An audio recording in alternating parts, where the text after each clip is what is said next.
We're going to the Nale Film School. The Nale Film School, they're going to tell you about it. They're going to tell you about it a little bit when we get there. But the very interesting fact of the matter is, along the lines of what Reuven was saying, with the rebirth of a nation, so then there's an entire question of Jews and art.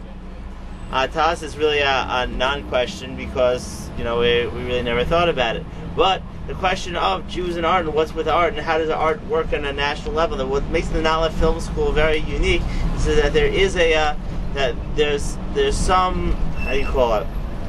There's some there's some rabbinic oversight in the Nala school. Whatever. In any case, so So in terms of question of the question of what place does art and film have in Judaism, so I'll give you two approaches that are actually very, very similar, but two approaches of the last 100 years, how to relate. Thank you. To relate to what's it called, to art and film. So one was, of course, of the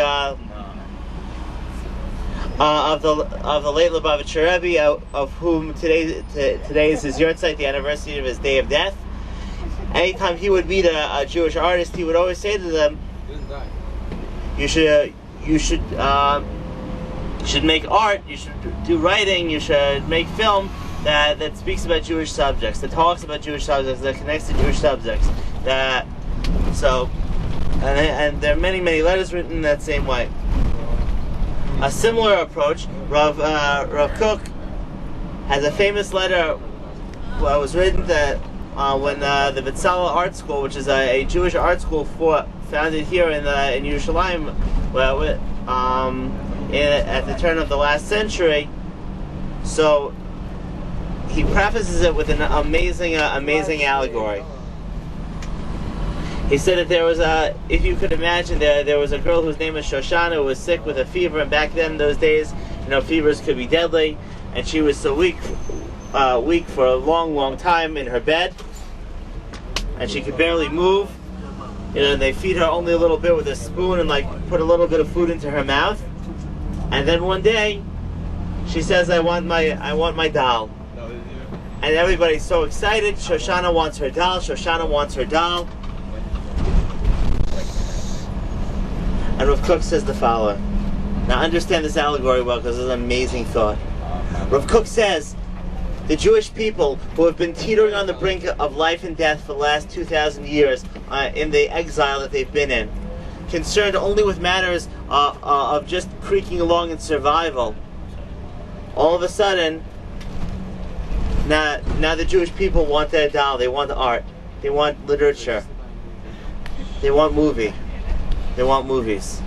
The re-emergence, the tchiyah, the rebirth of the Jewish nation, one of the facets, along with the tchiyat safa, the revival of a language,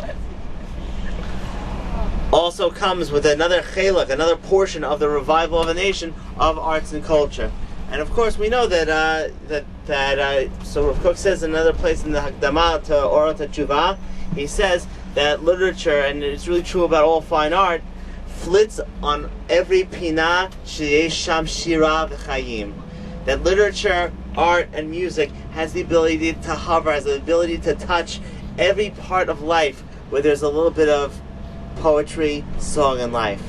A little slice of life to amplify that, to make us feel, to make us think. And that's one of the powers that fine art has. As Rav Hirsch actually writes in his Perush on the Chumash, that art endeavors to return the nobility to man that was lost when man broke with God in the garden. The power of art is unbelievable. The question is, how can art be harnessed, coming back to Lubavitcher Rebbe and also Rav Kook's concept of how can art be harnessed in a way that it takes us in a place that we want to go.